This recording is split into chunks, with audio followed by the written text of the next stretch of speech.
Әдебиеттанушы ғалым Белгібай Шалабаев мақал дегеніміз тағылым берерлік ырғағы бар қысқа нақыл сөз, ал мәтел дегеніміз өнеге берерлік бейнелі ырғағы бар сөйлем деп мақал мәтелге ғылыми түсінік берген екен.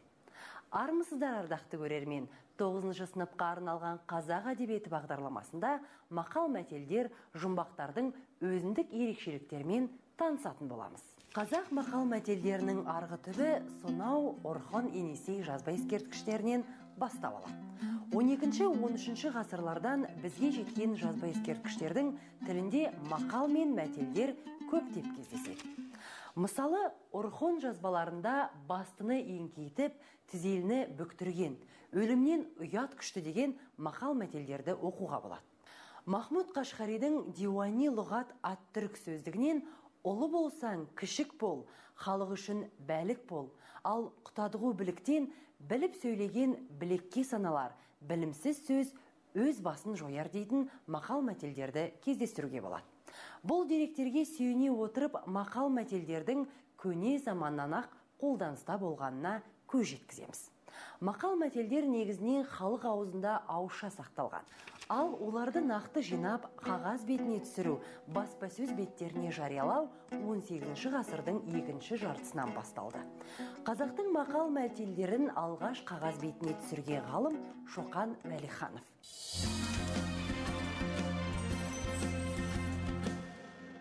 Мақал мәтелдер қай халықта болмасын, ауыз әдебиетінде көлемі шағын, мазмұны бай, тілі көркем жанрға жатады.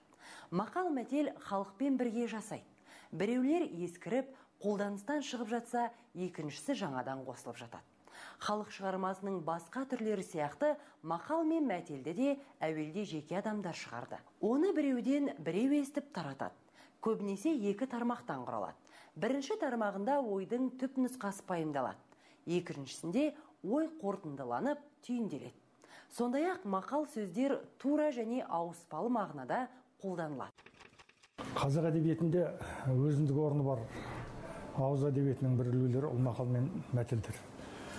Мақал мен мәтелдің ерекшелігі қазақтың шебер сөйлеу, қазақтың еркін сөйлеу, қазақтың әдемі сөйлеуінің бірден бір негізі осы мақал мен мәтелде болып есептеледі. Мақал мәтелдерде бала тәрбиесіне де үлкен мән беріледі.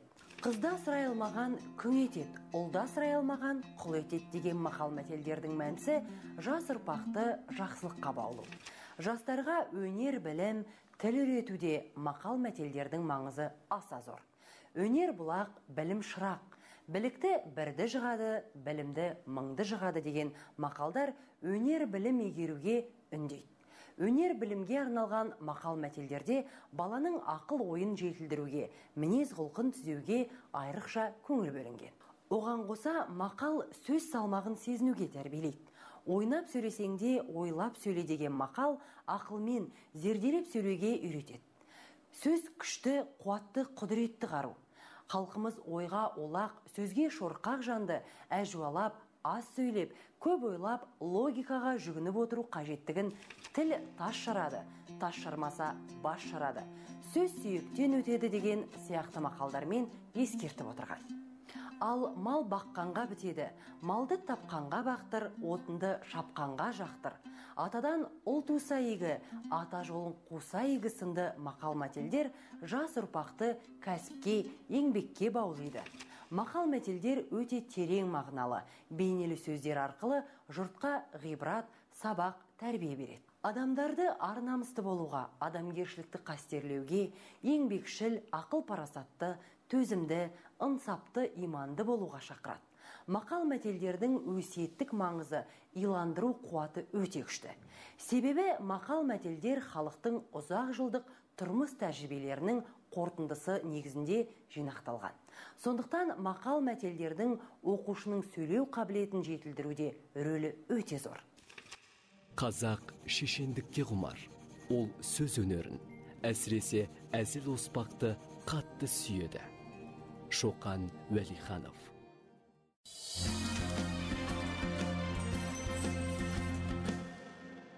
Жұмбақ халық шығармаларының ең көне түрінің бірі және барлық жұрттың фольклоріне ортақ.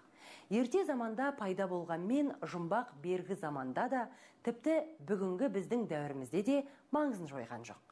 Қай кезде алсақ та жұмбақ өткір, ұшқыр сөз есебінде халық арасында бағалы болған.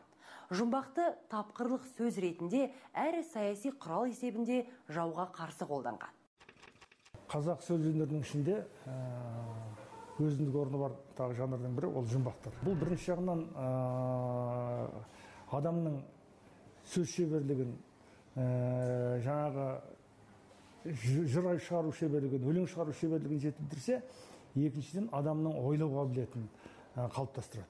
Өйткені жұмбақта айтылған нәрсені табу үшін біріншіден білім керек. Екіншіден логикалық тапқырлық ой керек. Үшіншіден оны құрастырып, шебер жұмбақты айтушыға жеткізе білу керек. Халық жұмбақтарының тақырыбы өте көп. Жаратылыс дүниесі, табиғат жайы, еңбек кәсіп құралдары, хайуанаттар мен өсімдіктер, адам және оның өмірі, өнер, білім деп жалғаса береді. Бұл тақырыптардың бәрі жұмбақ әлеміне енгенде әр қайсы жалпылама емес, бөлшектене жекелене алынады. Ғалымдар жұмбақтың әуелгі тегі тыйым сөздермен төркіндес деп есептейді. Бағзы дәуірлерде адамдар айналадағы өктем күштерден сақтанғандықтан өзара шартты сөздермен, астарлы тіркестермен тілдескен. Қазақ жұмбақтары ежелгі дәуірде туып, қазіргі кезеңге дейін ұзақ даму жолынан өтті. 13 ғасырдың екінші жартысы мен 14 ғасырдың басында құрастырылған қыпшақ тілінің сөздігі Кодекс Куманикусте көптеген жұмбақтар берілген. Ондағы жұмбақтардың құрылымы, табиғаты қазіргі қазақ жұмбақтарына ұқсас. Мәселен, сенде менде жоқ, сеңгір тауда жоқ, өте берік таста жоқ, қыпшақта жоқ. Ешкім еш жерден табалмайтын құс сүті міне осылай жұмбақталған. Сол секілді Махмұд Қашқаридің түрік тілінің сөздігінде де қазіргі қазақ жұмбақтарының алғашқы үлгілері кездеседі. Қазақ халқы жұмбақты адамдардың білім деңгейін, парасатын аңғартатын үлкен өнер деп есептеген. Сондықтан жар таңдаған жастар, ақындар, ел ішіндегі шешен, би, данагөй, ақылмандар бір-біріне жұмбақ жолдап, ақыл ой сынасып, таным салыстырған. Жұмбақ қара сөз түрінде де, өлең түрінде де, ақындық айтыс түрінде де кездеседі. Қазақ халқында жұмбақ жанрының алатын орны ерекше. Бұл жұмбақтың енді әртүрлі жұмбақтар, діни жұмбақтар, басқа да тұрмыс салтқа байланысты жұмбақтар, тіпті ақындардың өздері жұмбақ айтыстарын жиі қойып тұрған. Ол бірін-бір ақындар сынау болатын болса, екінші жағынан білімін тексеру. Ол діни жұмбақтарға діни білімін тексеру, адамның жалпы дүниеге танымы, көзқарасын тексеру деген. Бұл бір жұмбақ қойтау адамдар өзінің қарсыласына, екіншілеріне, екінші адамға білімді тексеру болып табылады. Көбінесе көзбен көріп, қолмен ұсталған, тұтылған заттар тұспалдауға, жасыруға желі болады. Жұмбақ өмірдің барша құбылыстарын тақырып ете алады. Сонымен қатар кейінгі кезде жұмбақтардағы дәстүрлі тақырыптардың арнасы оқу білім, ғылым мен техника дамуына байланысты толыға түсті.